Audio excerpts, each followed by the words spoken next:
know, with folks like Lily, you guys are in great shape for future leadership, let me tell you. This is a good thing. First off, I do want to apologize to the East Fork folks.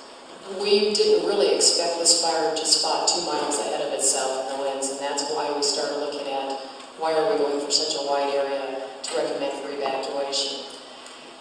And when the west winds start coming up to a steady 45 miles an hour, if it jumped the highway there and went into East Fork, there's only one way in and only one way out. And quite frankly, I didn't want you rousted out in the middle of the night, panic struck. So we asked for them to evacuate you early. On the other hand, we got you back in today.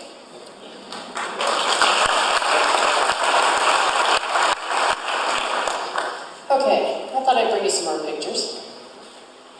Whoops, back here. Okay, since Greenhorn is still evacuated at this point in time, what I thought I'd do is give you some idea of what we went through the last couple days.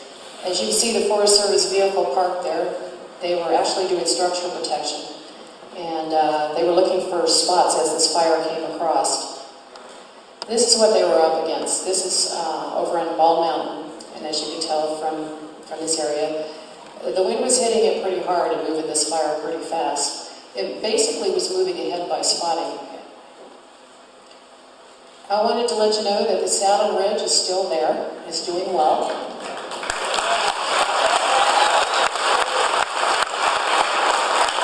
This was taken this afternoon, so I promise you it's still there. It actually got hit by 2 different flame fronts. The folks that we had up there did one incredible firefight. You should be very proud of them. They saved us life.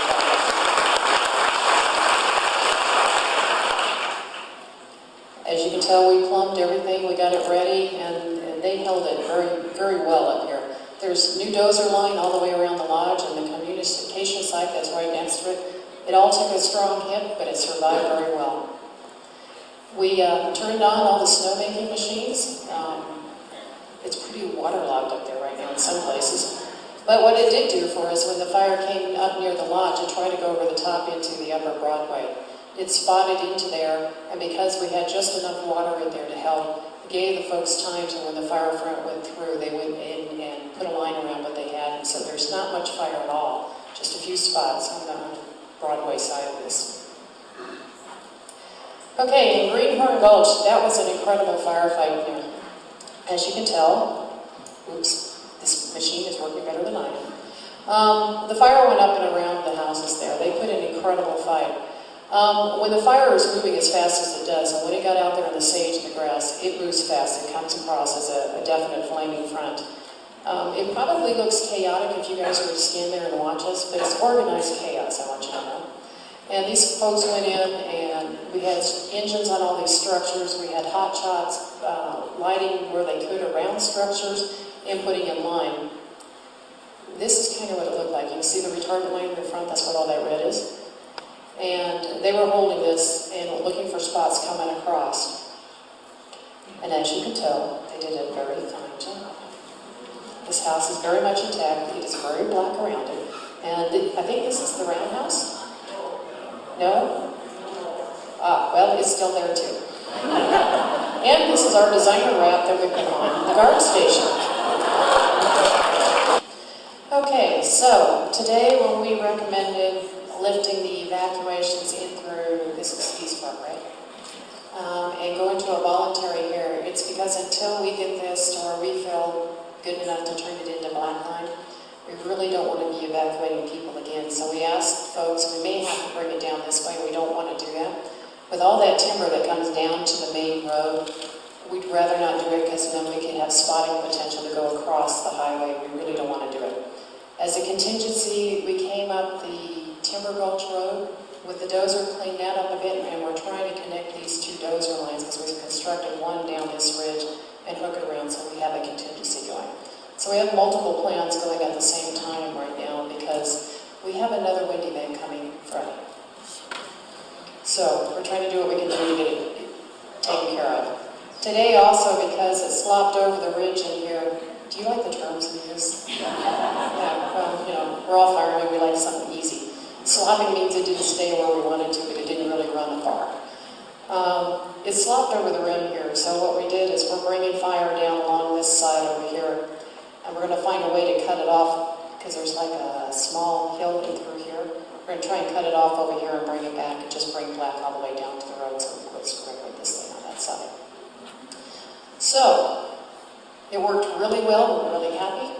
We were prepared for this, and believe it or not, we got within probably 3 miles of closing the door when it took off on us. It was really close. The retardant lines that we put in there, boy, you guys would have some green grass out there next spring.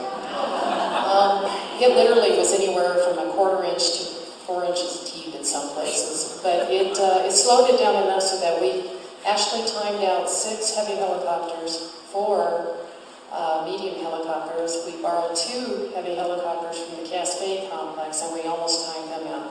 But it held it enough so that it didn't go past where it is right now. And that's a big success in that kind of wind.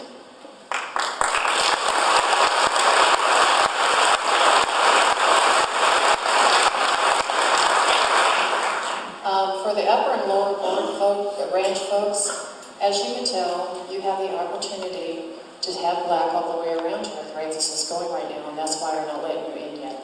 However, tomorrow morning between 8 and 10, we would like to get you escorted in there if you need to get stuff out of there. Yay! No problem. You need to organize it with Gwendolyn, and she needs a list of who's going in so that we can make sure we get everybody out, because we're going to be back in doing firing operations on in the upper and lower board range. We're going to have a 2-hour window. We think we can get you folks in. The things I would ask you for is we have a lot of apparatus, big fire trucks, people running around in trucks. Just be careful, don't hit them on the way in. And they're used to having the road to themselves right now, so watch for them, okay? So we'll try and get you in for a couple hours, so if you need to get some more stuff, you need to take care of things, you can do that, okay?